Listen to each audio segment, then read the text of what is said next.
Hi, welcome to Forex in 4. I'm Mike Conlon for FXEDU, and in the next 4 minutes, I'm going to show you the highlights of where the action is in today's Forex market. So let's get started.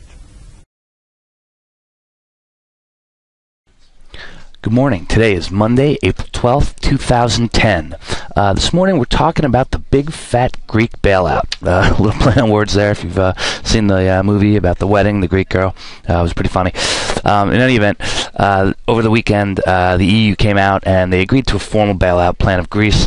They've actually set out the exact terms of what's going to happen if this needs to happen. Okay, there's no guarantee that they actually have to do anything, but this is providing the marketplace with a little bit more clarity about what's going on over there and less uncertainty. And as we know, markets don't like uncertainty. So as you can see here on the chart, you can see that gap up right there to a nice little doji. That was the news, the Greek news right there happening. We're looking at Euro USD here on the daily chart.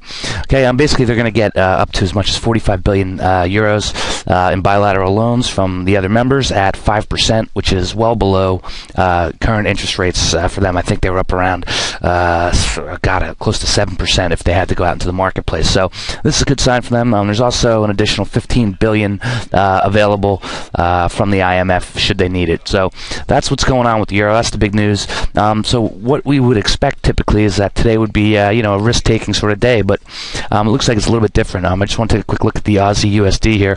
As you can see, it gapped up in the overnight session as a result of that Greek news, but then it traded down. You can see that by that candle, the higher open, lower close, red candle. That shows you there. And then today we've got a bit of a sell-off.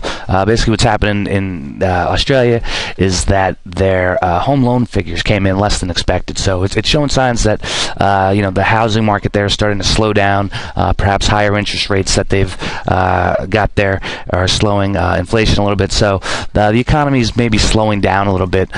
In Australia, New Zealand, Canada. Canada's down. Oil is down a bit, under 85 right now. And in Canada, their housing starts were lower. So we can just see right here. I'll take a quick look at Canada on the daily. Right there is parity with the dollar. It's sitting just above that. So we're going to have to wait and see what happens there. So we've got some dollar strength, but this isn't a typical day where you would say, oh, this is risk-taking, this is risk aversion. The pound is higher, as you see here. Let's take a look at, well, it's not higher against the buck, but as you can see here, it's had a nice little run up.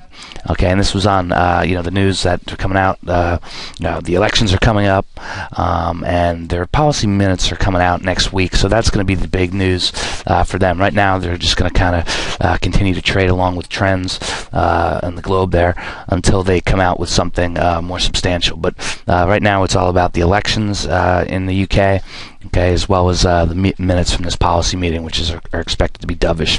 Now in the U.S., we've got this nuclear summit going on, but President Obama is also going to meet with the president of China, and this is increasing speculation that China's getting ready to unpeg its yuan. On Wednesday, we're going to get our CPI figures, which is going to show how inflation's doing. Right now, gold has gotten a lot higher. It's up to about 1162. So folks are betting that we may start to see some inflation, which may mean that the Fed may have to do something on rates. So that's the big news today.